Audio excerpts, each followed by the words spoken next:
Այդ հարսանիքին, հատակին հայոց արյան հոտ էր գալիս եւ արյուն էր թափված։ Նիկոլ Փաշինյանը, որպես թուրք եւ հայ ժողովրդի ամենավոխերիմ թշնամին 7000 տարվա պատմության ընթացքում ուրախ թռչկոտում էր իր կնոջ հետ հայի արյան վրա։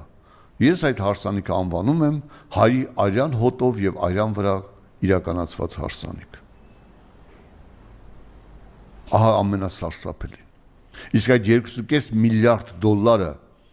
որը անհասկանալի աղբյուրից 20% եկամուտ է ապահովում տիրոջը, եւ այդպես էլ այդ եկամուտը եւ ոչ միտեղ չի ֆիքսվում, դա անբացատրելի վատ բան է։